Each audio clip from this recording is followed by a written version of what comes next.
अल्लाहुम्मा सल्लि अला सय्यिदिना व मौलाना मुहम्मदिन। मुल्क के चैनलों में से एक चैनल हमेशा उलमाए किराम की अच्छी बातों पर गलत तबसरा करता है और मुझे इस बात का डाउट है कि वो भेष बदल कर हमारी मस्जिदों में आकर उलमा के बयानात सिर्फ कीड़े निकालने के लिए आता है। प्यारी प्यारी बातों को, अमन की बातों को, प्यार की बातों को, मोहब्बत की बातों को भड़काऊ बयान कहता है। औकाफ के बारे में भी उलमा के बयानात पर तबसरा करने वाला वो चैनल, 3 तलाक पर भी उलमा के बयानात पर तबसरा करने वाला वो चैनल, और दूसरे बिलों पर उलमा जो तबसरा करते हैं उस पर भी तबसरा करने वाला वो चैनल है। और साफ साफ कहता है, ये देखो मौलाना क्या भड़काऊ बयान कर रहे हैं, ये देखो मौलाना क्या भड़काऊ बयान करते हैं। दिमाग के मोहताज, दिमाग के कोरे बात काट कर चैनल में डालने वाला मर्द नहीं होता। माँ का या गाय माता का दूध पिया है तो पूरी बात डाल। तेरे ही हमारे नहीं होंगे, तू भी हमारा होगा। बात काट कर चैनलों में डालना, यही तो सबसे बड़ा भड़काऊपन है।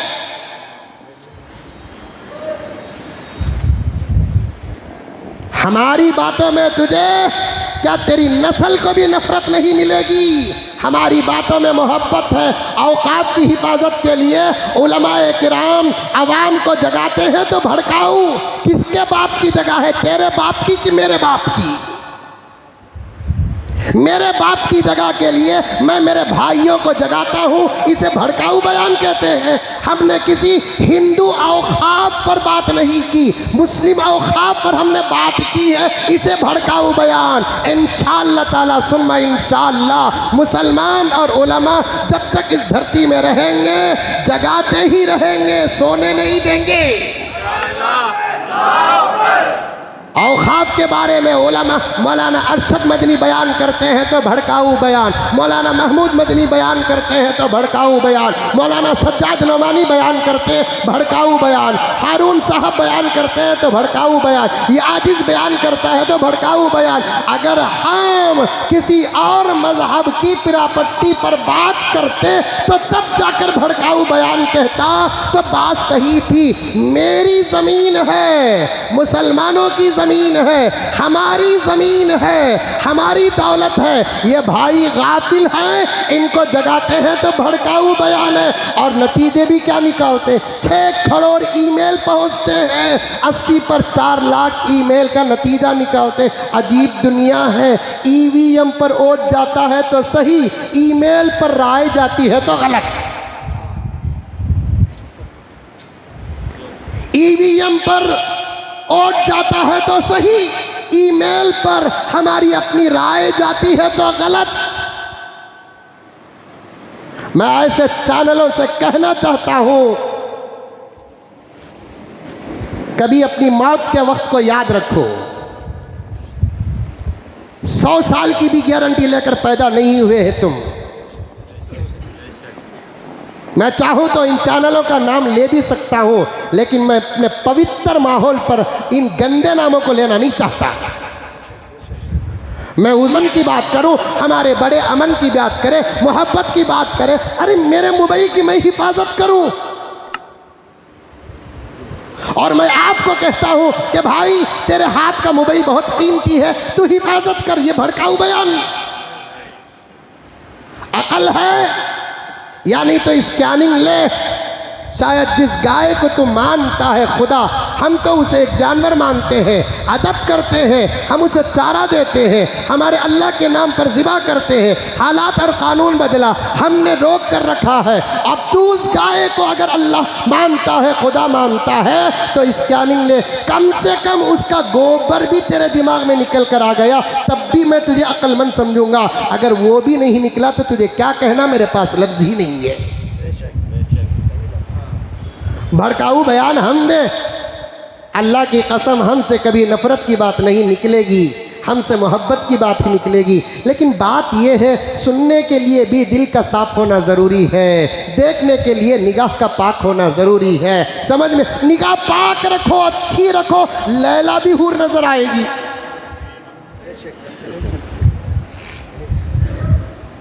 कूलिंग ग्लास पहनने को चेन्नई में बोलता क्या मौसम अच्छा है, अरे घुघू वो कूलिंग ग्लास पहनने को कश्मीर अंधेरा है।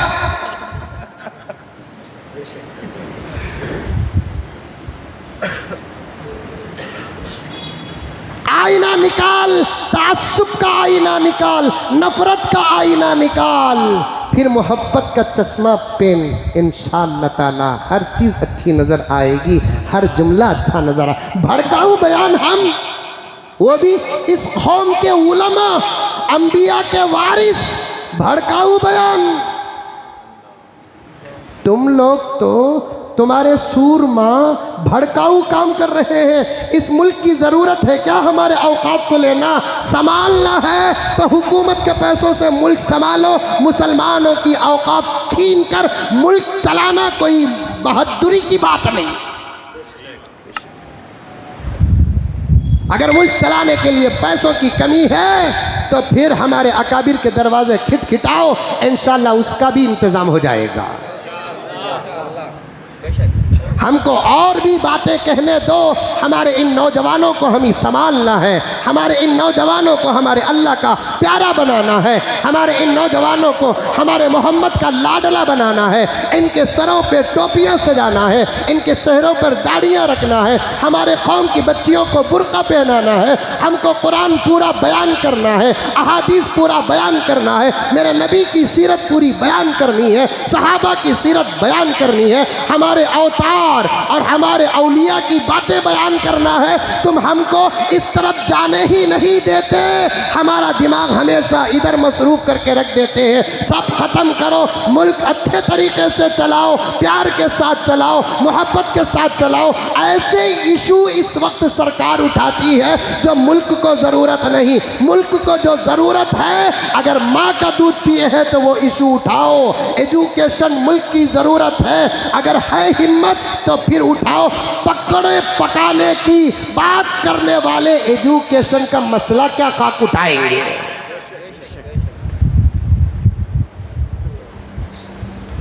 बीमारियां लाखों का सवाल करती हैं। बीमारियों को रोक तो नहीं सकते, इलाज का इंतजाम तो कर सकते हैं। वो इशू है हमारे मुल्क के अंदर, उठाओ। दहेज का मुखालिफ इस्लाम पहले भी था, अब भी है। बिल पास करो दहेज के खिलाफ। हमारी मुसलमान बच्चियों के साथ हमारी हिंदू बहनें 40-40 साल, 50-50 साल की उम्र पार कर चुकी है। दहेज का इंतजाम ना होने की वजह से उसकी फिक्र है अंकल को, मोटे शाह को उसकी फिक्र है।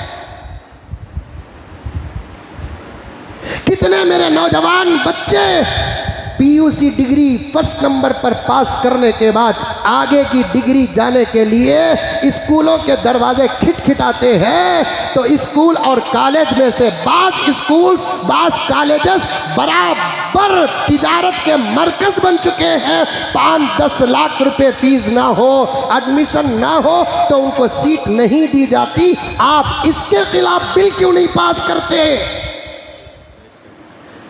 और मैं आज पहली मर्तबा ये बात अर्ज कर रहा हूँ, शायद हमारे बड़े कहे होंगे, अगर हमारी औकात की ज़मीनें तुमको पसंद है, हमारा साथ दो। औकात की हमारी ज़मीनें तुमको पसंद हैं और तुम्हारे पास इतने बड़े मुल्क में तुम्हारी अपनी ज़मीन नज़र नहीं आ रही है, आए अंधो, अगर हमारी औकात की ज़मीनें तुमको पसंद है, 100 यूनिवर्सिटियों का परमिशन हमको दो। हमारी जगहों पे हम यूनिवर्सिटियाँ बनाकर हमारे मुल्क के बच्चे, हिंदू हो या मुसलमान, उनके एजुकेशन का बेहतरीन इंतज़ाम करेंगे। 1000 अस्पताल का हमें परमिशन दो, हमारी जगहों में हम अस्पताल कायम करेंगे। औकाफ किसे कहते हैं? औकाफ किसे कहते हैं? वो जगह का नाम जिसका फ़ायदा सबको पहुँचे। वो फ़ायदा हमें पहुँचाएंगे, तुम्हें आपको पहुँचाने की ज़रूरत नहीं, तुम्हारे ऊपर हमला एतबारिच नहीं। तुम्हें तुम्हारे घर की हिफाजत नहीं करे, हमारे औकाफ की क्या हिफाजत करेंगे? तुम्हें हमें फ़ायदा पहुँचाएंगे। सो गए थे, बहुत अच्छा हुआ, आप इशू को छेड़कर अब हम जाग चुके हैं और अल्लाह का फजल हमारी रियासत में उसकी हरकत भी शुरू हो चुकी है। हमारी रियासत के औकाफ मिनिस्टर तो औकाफ अदालत भी कायम कर चुके हैं। ये इब्तिदा है। अगर इस अमल पर इस्तिकामत हो तो मैं उस मिनिस्टर साहब तक इस बात को पहुंचाना चाहता हूं, आपकी मग़फ़िरत के असबाब में शायद ये एक सबब भी बन सकता है। मैं अच्छे काम को अच्छा काम ही कहूँगा, किसी के अच्छे काम का विरोध नहीं करूँगा, किसी बुरे काम को बुरा ही करूँगा, किसी के बुरे काम को मैं तारीफ नहीं करूँगा। उसकी बेहतरीन इब्तिदा हमारी रियासत कर्नाटक सरजमीन हज़रत टीपू सुल्तान से शुरू हो चुकी है। ये एक आगाज़ है, इसके अंदर इस्लाह की ज़रूरत है। इस काम पर अगर इस्तिकामत हो, नतीजे बहुत अच्छे निकल कर आएंगे।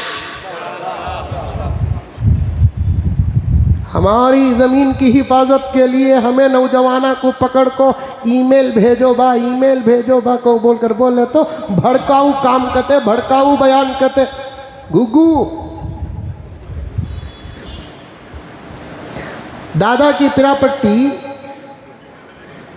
कौन की कब्जा कर लिया तो उसे हासिल करने के लिए 2-4 गाफिल पोतों को भी जबरदस्ती पकड़ ले का को जबरदस्ती सही दला रे तेरे दादा की पिरापट्टी रे घुग्गू। अरे बोलते नहीं बोलते मुंडिया भी हलाओ रे बाबा, बोलते नहीं बोलते। दादा की पिरापट्टी दादा छोड़ को चले गए। कुछ नौजवान पोता पोती गफलत काकी कामा में ही मसरूफ ही। कौन सा की दादा का बेटा प्रॉपर्टी दूसरे कब्जे कर लेते ना, बोल को पूरे भाया को भाना को पोता पोतिया को जमा को कौन की एक नौजवान गाफिल फिर ले को रहा तो इसे पकड़ को रे तेरे दादा की प्रॉपर्टी रे ऐसा रहा तो कौन भी पकड़ लेता रे, बोल को पकड़ लगा को उसे भी विटनेस बना को उसका भी सही डाल को प्रॉपर्टी की हिफाजत करना भड़काऊ काम हो।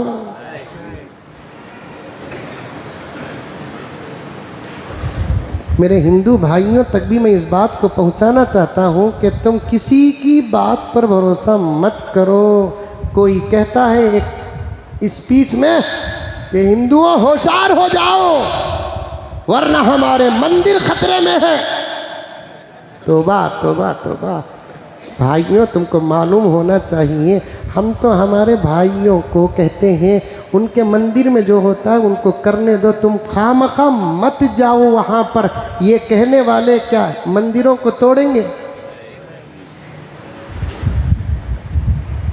खामखा हिंदू भाइयों को भड़काने के लिए मक्के की मिसाल देते हैं। मक्के का दौर अलग था, काबतुल्लाह की हकीकत अलग थी। काबतुल्लाह बुद्ध खाना नहीं था, अल्लाह का घर था। तुम्हारे जैसे कुछ लोग काबतुल्लाह पर बुत ला कर रखे। मेरा नबी मक्का फतह करके जाकर बुतों को वहाँ से निकाला। पहले वो घर था। मेरे घर में अगर कोई आकर कोई चीज़ ज़बरदस्ती रख दिए है तो मैं उसे निकालता हूँ, तो मैं मुल्जिम और मुजरिम नहीं होता। मेरे औकात की मैं हिफाजत कर रहा हूँ। मैं पूरी रियासतों के जिम्मेदारों से कहना चाहता हूँ और बराबर हमारे अकाबिर की खिदमत में मुअद्दमाना गुजारिश करना चाहता हूँ। समझौते कर कर के हमने नुकसान बहुत पा लिया है। औकाफ का समझौता आने वाली नस्लों की बर्बादी है, बर्बादी। हम किसी सूरत में हम समझौता नहीं करेंगे। फैसला कुछ भी हो, हमारा औकाफ हमारा था, हमारा है, हमारा रहेगा।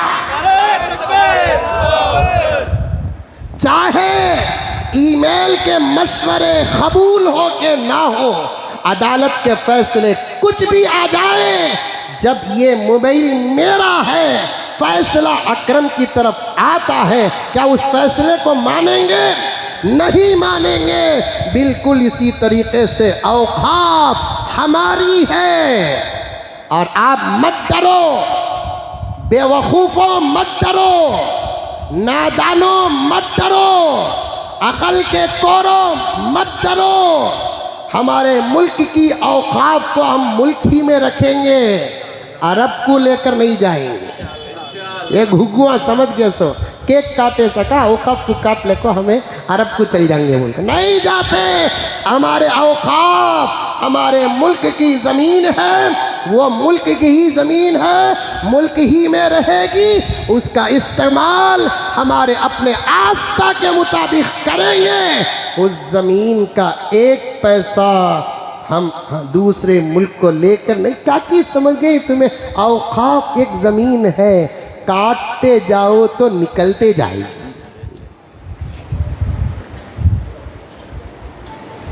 सबसे पहली बात यह है कि औकाफ बिल का मसला उठते ही जब पार्लियामेंट में हंगामा हुआ तो फ़ौरन एडिशनल कमेटी जो जेसीपी बनी है वो भी सही नहीं थी। मैं अपना ख्याल पेश कर रहा हूँ, मेरी इस्लाह कर लें, बात गलत हो तो मैं वापस ले सकता हूँ। ये कोई कुरान और हदीस का मसला नहीं है, अपने अपने ख्यालात और गौर व फिक्र का मसला है कि वो जो एडिशनल कमेटी जो बनी है वो भी गलत है।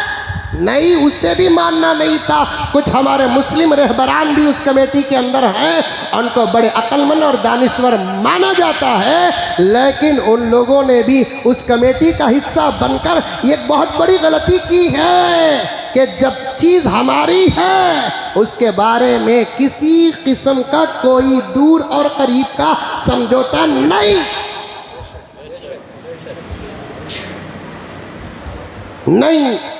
एक साहब कहने लगे हमारे अंदर भी कुछ कीड़े ही, चावल का मूठा लिए तो 10-15 कंकरा तो हाथ जाते और उनका भी हिसाब तौल में चढ़ जाता। नहीं चढ़ता। आजकल दूध लिए तो दूध में कुछ पानी भी आ जाता, वो भी लीटर में आ जाता। ऐसे कुछ लोग रहते हैं। वो लगा कि ज़ुबान क्यों ऐसी है पता नहीं। एक साहब मुझसे कहने लगे नहीं मौलाना, डरने की कोई बात नहीं मौलाना, औकाफ की हिफाजत हो जाती है मौलाना। मैं बोला नको रे बाबा, हमारी चीज़ की हिफाजत करना हम ना मालूम है। अल्लाह अकबर। मुल्क का ख़ास सरमाया था एयरपोर्ट, अंकल कितनी हिफाजत करें हमें देख ही। मुल्क का ख़ास सरमाया था रेलवे स्टेशन, क्या हिफाजत करें हमें बराबर देखे हैं। मुल्क के और भी ख़ास सरमाए कई किस्म के थे, मैं खोल कर बयान नहीं कर सकता। साहब अंकल कैसा हिफाजत करें, खुद नहीं कर सके तो कुछ उठाकर अंबानी जी को दिए, तो कुछ उठाकर अडानी जी को दिए, फिर हमें भी इसमें समझौता करेंगे तो फिर अंकल उठाकर दे देंगे अपने लाडलों को।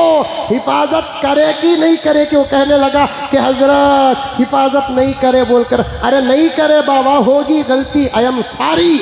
अब आगे की ज़मीन की हमें हिफाजत कर लेते हैं, हमें उठाकर किसी को देंगे नहीं, क्योंकि हमारे आस्था में, मुल्क के संविधान में, गौर से सुनो 2-3 मिनट में बात खत्म करूं क्योंकि हर जुमा मुझे शर्म भी आती है देर तक आपको बिठाते हुए। मुल्क के संविधान में बराबर का हक हमारा है नहीं है? मुल्क का संविधान है, हिंदू मुस्लिम सिख ईसाई, और पर्सनल लॉ भी हमारा सबका अलग अलग है।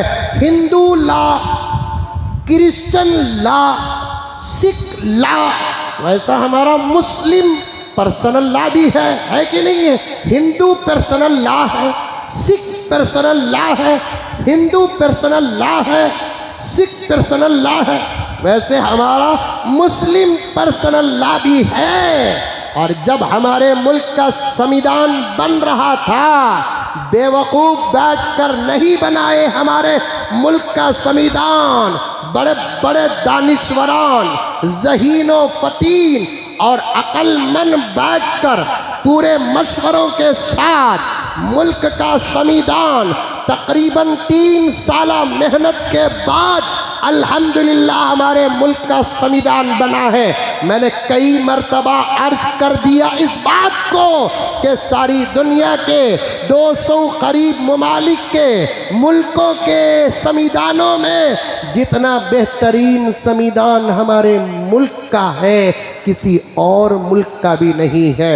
आप में से अगर कोई सवाल करे मौलाना जजीरतुल अरब का संविधान भी नहीं, तो उसका जवाब बड़े अदब के साथ देना चाहता हूँ। सऊदी अरब के अंदर 100% मुस्लिम है और वो पूरे मुल्क का कानून कुरान और हदीस पर मबनी है और एक तरफा है, और उस ज़मीन में 1% भी अदर कौम का कोई नहीं है, तो वो बात ही अलग है। और हमारे मुल्क में तमाम किस्म के मज़ाहिब के लोग रहते हैं, सब अपने अपने मज़हब पर पूरी आज़ादी के साथ अमल करके जीना ये किसी मुल्क के बस की बात नहीं है। हमारे मुल्क का संविधान बाकायदा जब बना तो उस वक्त हम लोगों को ये पूरी आज़ादी मुल्क के संविधान की तरफ से मिल गई। तुम फला हो, अपने माहौल और आस्था के मुताबिक मुल्क के अंदर रहो, तुम फला हो, लेकिन एक बात याद रखना कि मुल्क के खिलाफ कोई काम नहीं करना, मुल्क के खतरे के खिलाफ, मुल्क के खतरे वाले काम कोई नहीं करना। और हम लोग जब भी करें तो मुल्क के फ़ायदे का ही करें, सोचे तो मुल्क के फ़ायदे का सोचे। कौन सामने वाला क्या सोचता है मुझे पता नहीं, लेकिन हम मुसलमान इस मुल्क के अंदर हैसियत क्या मानते हैं मालूम? कोई मुल्क का सर है, कोई मुल्क का हाथ है, कोई मुल्क का पेट है, कोई मुल्क की पीठ है, कोई मुल्क के 2 चलते कदम हैं, तो इस मुल्क का मुसलमान मुल्क का धड़कता दिल है।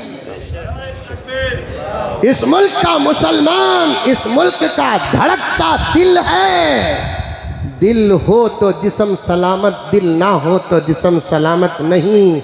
इस मुल्क से हमारा अटूट हिस्सा है, उसने भी हमको पहले ही संविधान में हमें हक दे दिया, और हमारे आस्था कुरान और हदीस के एतबार से जो चीज़ किसी को वक्फ कर देते हैं, अब वो चीज़ किसी की ज़ाती मिल्कियत नहीं होती, वो चीज़ वक्फ करने वाले के इरादों के मुताबिक होना। उसे उठाकर दूसरों को दे भी नहीं सकते, उसे बेच भी नहीं सकते, उसमें ओन इस्तेमाल भी नहीं कर सकते। हमारे औकाफ का हमारे मज़हब में ये तरीक़ा है, ये हुक्म है। अब उस पर आई बिल और उस पर एडिशनल कमेटी बनी, तबसरे हुए और ईमेल के ज़रिए से राय पूछना, ये कितनी अक्लमंदी है आप हजरात जानते हैं। कितने मुसलमान हैं जो ईमेल से अपना ख्याल पेश नहीं कर सकते, ईमेल से अपना ख्याल पेश नहीं कर सकते। अब उनकी रहबरी अगर करते हैं तो इसे भड़काऊ बयान कहा जा सकता है, रहबरी करते हैं भड़काऊ काम कहा जा सकता है। और अल्हम्दुलिल्लाह जोश व खरोश के साथ मुल्क के मुसलमान मुस्लिम पर्सनल लॉ बोर्ड के हुक्म पर अमल करते हुए तकरीबन 5-6 करोड़ ईमेल रवाना किए हैं। अब सरकार का अखलाकी काम बनता है भेजे हुए ईमेल को फैसला समझकर औकाफ से अपनी निगाह को हिटा ले, वरना मैं खुदा की कसम पूरे मुल्क के मुसलमानों की तरफ से आवाज़ बनकर कहना चाहता हूँ, हम सब गवारा कर सकते हैं, औकाफ में समझौता नहीं कर सकते। हाँ, उसके अंदर क्या क्या इस्लाहात करना, एक मुसलमान मुझसे कहने लगे हजरत नहीं करे आप हो जाती हजरत हिफाजत, उसके अंदर क्या भी नको, अब क्या करना इंशाअल्लाह ताला हमें सब मिलकर हमारे अकाबिर बैठकर उसकी हिफाजत कैसे करना और उसका इस्तेमाल कैसे करना सब इंशाअल्लाह ताला करते, तुम्हारे से भी मदद लेते। कौन तो भी इस पर कब्ज़ा किया, पेपर और कागज़ात की बुनियाद पर फ़ैसला ही सही फ़ैसला होता है, वरना तुम भी अल्लाह की अदालत में गिरफ़्तार हो जाओगे। यही कहना चाहता था मैं, यही कहना चाहता था। जो लोग कहते हैं कि हम लोग भड़काऊ बयान करते हैं या हम लोग भड़काऊ काम करते हैं, उनसे कहना चाहता हूँ एक न एक दिन तुमको भी मरना है ना, 100 साल का भी गारंटी लेकर नहीं निकले हैं। और मौत एक ऐसी हकीकत है जिस पर किसी का इनकार नहीं हो सकता। दुनिया में कुछ तो अच्छे काम करो ताकि मरने का वक्त अच्छा हो जाए, वरना वो ऐसा वक्त होता है माँ भी साथ नहीं आती। किसी भी मजहब की बात नहीं करता हूँ, सबके वक्त को जमा करके कहता हूँ। और ऐसे चैनल और इस्लाम के खिलाफ रहने वालों के लिए इससे बेहतर शायद कोई बात हो सकती है। ये मौत की जो घड़ी होती है, अंत का जो वक्त होता है, इसमें माँ भी काम नहीं आती, बीवी भी काम नहीं आती, बच्चे भी काम नहीं आते, पूरा जिस्म खामोश रहता है, लेकिन अंदर ये आग होती है। इस आग को अगर ठंडा रखना है या करना है तो कुछ अच्छे काम भी दुनिया के अंदर कर लो। हर मजहब का ये अकीदा है कि दुनिया में जब अच्छा काम करता है तो मरते वक्त उसका नतीजा पहुंचता है। मैंने तो हिंदू भाइयों से भी इस जुमले को सुना है। ये हिंदू भाई भी सदका करते हैं। क्यों करते हैं? हिंदू भाई भी किसी की मदद करते हैं, हिंदू भाई भी खाना खिलाते हैं, पानी पिलाते हैं, शरबतें पिलाते हैं, क्योंकि उनके आस्था में भी ये बात है कि अच्छे काम का असर मरते वक्त या मरने के बाद पड़ता है।